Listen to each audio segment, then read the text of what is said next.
Hi friends, आप सभी को हमारे YouTube channel PCM wonder classes में स्वागत है। तो चलिए आज की क्लास में हम लोग भूगोल का एक्सरसाइज शुरू कर रहे हैं जो कि क्लास 10th का है।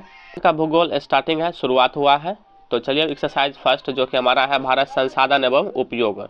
भारत संसाधन एवं उपयोग, इसमें कई पार्ट बटे हुए हैं। तो 2 से 3 क्लास लगेगा, सारे ऑब्जेक्टिव को मैं कवर करा दूंगा, लगभग 100 ऑब्जेक्टिव होगा। तो आप लोग देखते रहिए।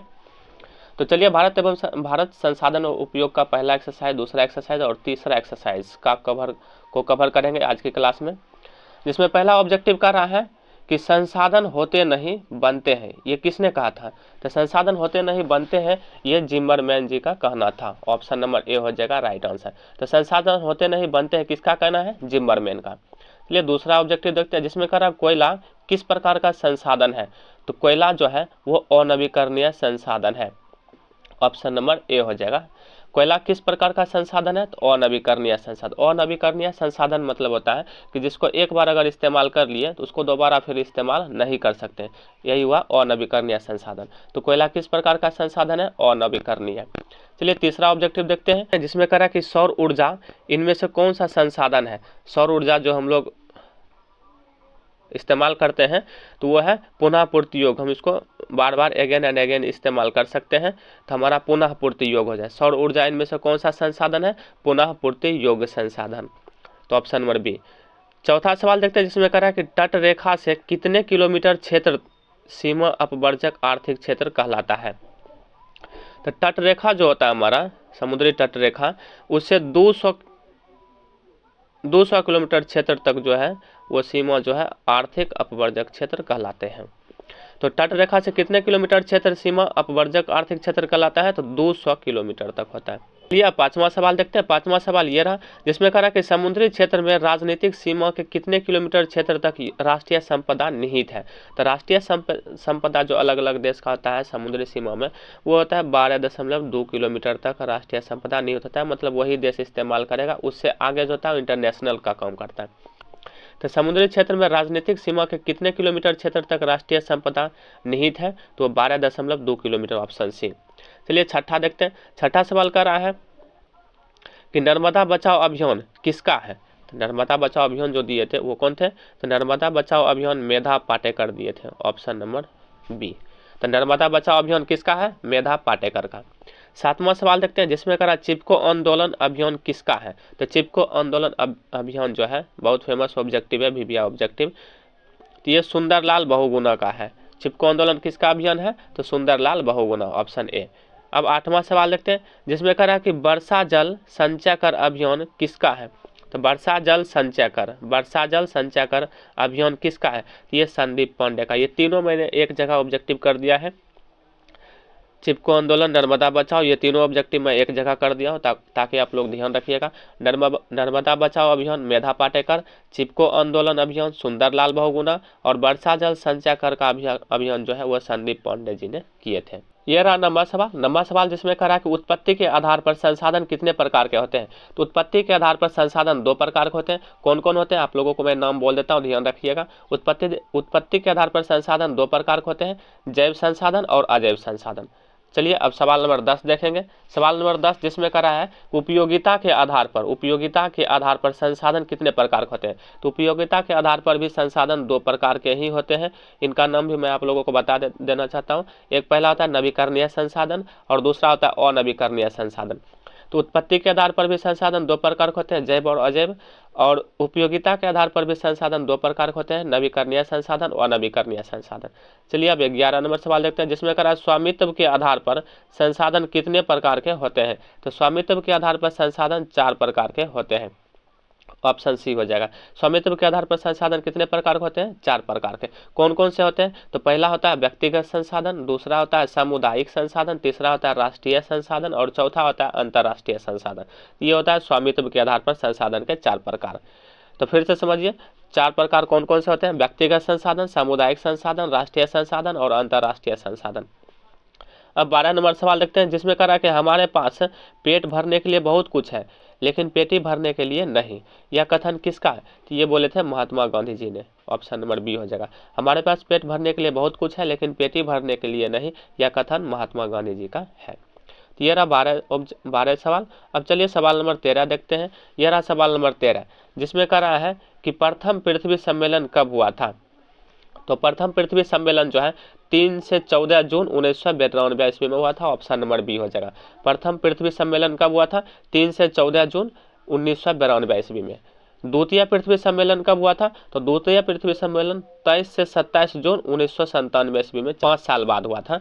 तो द्वितीय पृथ्वी सम्मेलन जो है 23 से 27 जून 1997 ईस्वी में हुआ था। प्रथम पृथ्वी सम्मेलन 3 से 14 जून 1992 में हुआ था। द्वितीय पृथ्वी सम्मेलन 23 से 27 जून 1997 ईस्वी में हुआ था। 15 नंबर सवाल, तृतीय पृथ्वी सम्मेलन का रहा, तो ये 10 साल बाद, यानी कि 10 साल बाद, यानी कि 92 से 10 साल जोड़ेंगे तो 2002 हो जाएगा। तो 2002 हो जाएगा। 26 अगस्त से 4 सितंबर 2002 में हुआ था तीसरा पृथ्वी सम्मेलन। प्रथम पृथ्वी सम्मेलन से 10 वर्ष बाद हुआ था तीसरा पृथ्वी सम्मेलन। 5 वर्ष बाद ये हुआ था, 5 वर्ष बाद ये हुआ था। तो पहला पृथ्वी सम्मेलन हुआ था 3 से 14 जून 1992। दूसरा पृथ्वी सम्मेलन हुआ था 23 से 27 जून 1997। और तीसरा पृथ्वी सम्मेलन हुआ था 26 अगस्त से 4 सितंबर 2002। Option number A. चलिए अब सवाल नंबर 16 देखते हैं। सवाल नंबर 16 ये रहा, जिसमें कह रहा है कि पंजाब में भूमि निम्नीकरण का मुख्य कारण क्या है। तो पंजाब में भूमि निम्नीकरण का आप लोगों को पता होगा, वहाँ ज़्यादा सिंचाई होता है, इसलिए इसका आंसर हो जाएगा अधिक सिंचाई। तो पंजाब में भूमि निम्नीकरण का मुख्य कारण क्या है? अधिक सिंचाई। 17 नंबर सवाल का रहा, स्वपानी कृषि किस राज्य में प्रचलित है? उत्तराखंड में। उत्तर प्रदेश ने उत्तराखंड में। तो स्वपानी कृषि किस राज्य में प्रचलित है? उत्तराखंड में। ऑप्शन डी हो जाएगा। स्वपानी कृषि किस राज्य में प्रचलित है? तो उत्तराखंड में। 18 नंबर सवाल देखते हैं, जिसमें कह रहा मरुस्थलीय मृदा का विस्तार निम्न में से कहाँ है। तो मरुस्थलीय मृदा का विस्तार, ये आप लोग जानते होंगे, हमारा राजस्थान जो है। ऑप्शन बी हो जाएगा राइट आंसर। तो मरुस्थलीय मृदा का विस्तार कहाँ है? राजस्थान में। 19 नंबर देखते हैं, कह रहा कि मेढक के प्रजनन को नष्ट करने वाला रसायन कौन सा। तो ये भी VBA ऑब्जेक्टिव है, बहुत बार पूछा है। मेढक के प्रजनन को नष्ट करने वाला रसायन जो होता है, जिनका नाम है एंड्रीन। ये रसायन है, केमिकल है एंड्रीन। तो मेढक के प्रजनन को नष्ट करने वाला रसायन कौन सा है? एंड्रीन। मेढक के प्रजनन को नष्ट करने वाला रसायन कौन सा है? एंड्रीन। चलिए अब सवाल नंबर 20 देखते हैं, जिसमें कह रहा है कि काली मृदा का दूसरा नाम क्या है। तो काली मृदा को ही दूसरा नाम से हम लोग रेगुड़ मृदा भी बोलते हैं। तो काली मृदा का दूसरा नाम क्या है? रेगुड़ मृदा। 21 देखते हैं, जिसमें कह रहा है वर्तमान में उपलब्ध क्षेत्रफल का कितना प्रतिशत भूमि कृषि योग्य है। तो वो 54%। ऑप्शन सी हो जाएगा। 54% जो है वो कृषि योग्य भूमि है, बाकी कृषि योग्य भूमि नहीं है। तो वर्तमान में उपलब्ध क्षेत्रफल का कितना प्रतिशत भूमि कृषि योग्य है? तो 54% भूमि कृषि योग्य है। 22 नंबर सवाल देखते हैं, जिसमें कह रहा है भारत का कुल भौगोलिक क्षेत्र कितना किलोमीटर तक फैला है। तो भारत का कुल भौगोलिक जो क्षेत्रफल है वो 32.8 लाख वर्ग किलोमीटर तक फैला। ऑप्शन बी हो जाएगा। तो भारत का कुल भौगोलिक क्षेत्र कितना किलोमीटर तक फैला है? तो 32.8 लाख वर्ग किलोमीटर तक फैला है। भारत का कुल भौगोलिक क्षेत्र कितना किलोमीटर तक फैला है? तो 32.8 लाख वर्ग किलोमीटर तक फैला है। चलिए अब 23 नंबर देखते हैं। 23 नंबर सवाल में कह रहा है कि लेटेराइट मृदा का शाब्दिक अर्थ क्या होता है। लेटेराइट मृदा का शाब्दिक अर्थ होता है ईटा। Option A. लेटेराइट मृदा का शाब्दिक अर्थ क्या होता है? ईट। लेटेराइट मृदा का शाब्दिक अर्थ क्या होता है? ईट। तो ये हो गया सवाल नंबर 23। अब चलते हैं सवाल नंबर 24 की तरफ।